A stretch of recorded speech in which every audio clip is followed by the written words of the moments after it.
Hello everyone, welcome back to my loyal subscribers, and a warm hello to all of our new viewers joining us today. Thank you so much for tuning in and being a part of our community. If you enjoy our content, don't forget to hit that subscribe button and turn on those notifications so you never miss an upload. If you don't know who I am Dr. Jasmine, a naturopathic doctor and nutritionist, and it's my pleasure to share with you what I know and continue to learn, all things natural holistic health.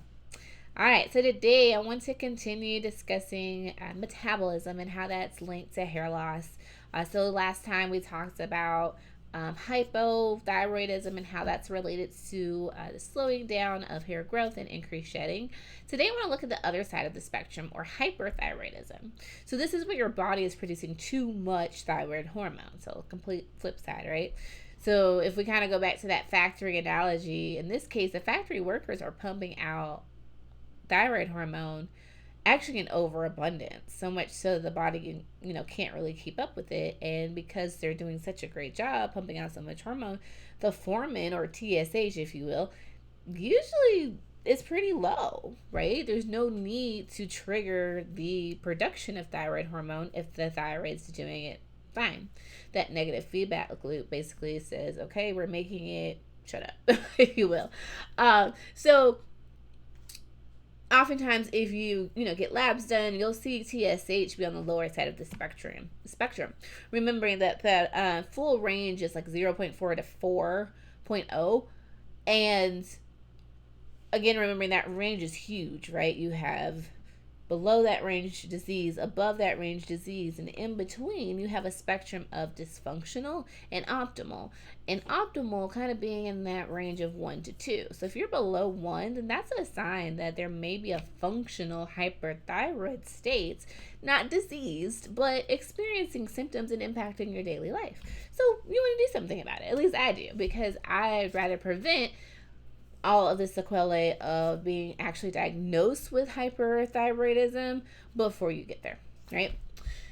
Now, you're probably thinking, okay, well, Dr. Jasmine, if my thyroid is hyper functioning and I'm making all this thyroid hormone, shouldn't I be seeing more hair grow, right? Well, the downfall is that even though your metabolism is fast, even though you're making hair, you're growing hair, it also speeds up that transition into the shedding or telogen phase of the hair growth cycle. So the shedding becomes more pronounced overall, and you start to see like overall shedding and thinning in the hair. So the metabolism's kind of like, I always like to think of it as like Goldilocks and the 3 bears, right? Goldilocks said this porridge is too hot, this porridge is too cold, but baby's porridge was always just right. Metabolism is just like that. We need it to be just right, not too fast, not too slow, or we'll see similar outcomes. Now, the other thing about the thyroid is that it's linked to your adrenal glands or your stress glands. And so if there is dysfunction in the thyroid, that triggers dysfunction in your adrenals, which can lead to improper cortisol balance, which, if you remember when we talked about stress and hair loss, stress is another big key root cause. So now if your thyroid's off because it's too fast or it's too slow, your adrenals are also off. So now not only do you have metabolism working against you, but you also have stress working against you, and they're just working together, against your hair and the growth that you want to see. So how do we know if we have a hyperactive thyroid? Well, we definitely want to do those labs that we talked about before. So TSH, T4, T3, those are going to be really important to know. If you have a ton of T4 and T3, you're making a lot of that hormone. Low TSH means that feedback loop is telling it to be quiet. And then you want to do those antibodies. So for hyperthyroidism, the autoimmune condition associated with that is actually called Graves' disease. And this is assessed using various antibodies, like the thyroid stimulating antibodies, there's thyrotropin binding inhibitory immunoglobulins. And if these are positive, that lets us know that there's also the immune space of hair growth that's also affected. So that inflammatory process is typically going to be higher in those that have an immune disruption as well. Now, you're probably thinking, well, what symptoms? Like, how do I know if I need to, tell my doctor to go look at this stuff? Well, things like a high heart rate, if you have unexplained weight loss or diarrhea, excessive sweating or hunger, fatigue, hyperactivity, restlessness, insomnia. If you have something called exophthalmos, or it's like a bulging or protrusion of the eyes, and also if you have a goiter or enlargement of the thyroid, those are all signs that these levels should be assessed, and just be sure that they're in those functional ranges, and if not, doing something about them, sooner rather than later. So when it comes to your metabolism and your thyroid, we definitely want to make sure that we're assessing for dysfunction, especially if there's a hyperthyroid state. What we always want to remember about hyperthyroidism is over time it will more than likely become a hypothyroid state. It's like, driving a car. If you're driving that car fast, eventually those wheels are going to fall off and you're going to not really be going anywhere. That typically is what happens over time with people that do have hyperthyroidism.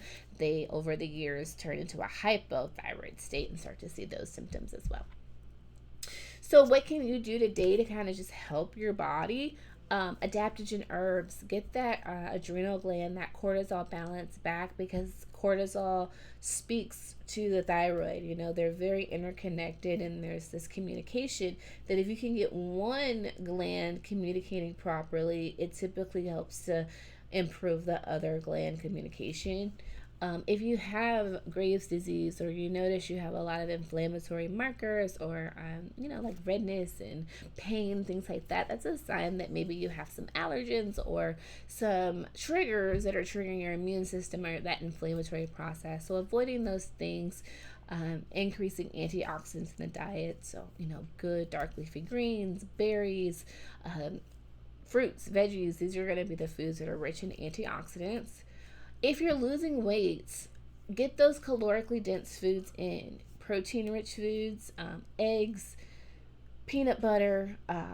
If you can eat dairy products are calorically dense. And then also avocados. Avoid stimulants. If you're already having this hyperactivity of your thyroid, you want to avoid anything that's going to stimulate you. That doesn't just mean caffeine. That also means things like tobacco and alcohol. So you'll want to reduce those if you are engaging.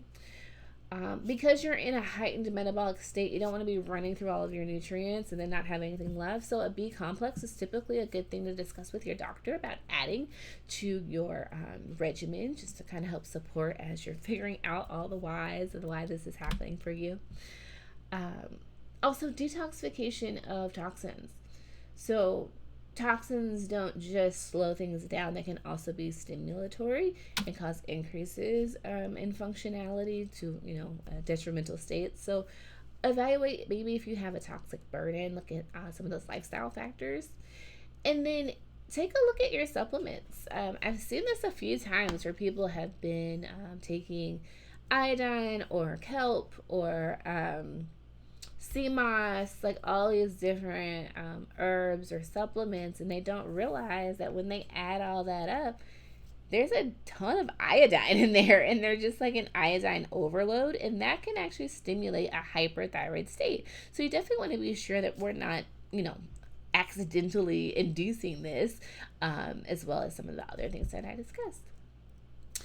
All right, guys, so remember, your thyroid is like Goldilocks. It can't be too fast, can't be too slow. It's got to be just right. And TSH is a really good way to kind of start the evaluation, especially when looking at that functional range of about 1 to 2 on your lab work. And then please don't forget about those other labs, T4, T3, reverse T3, and those antibodies, just to be sure that we're doing a nice comprehensive look and not missing something early on for you.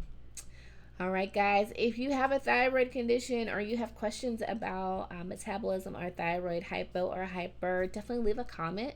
If you feel like I don't want to leave a comment here, feel free to email me at askdrjazz@gmail.com.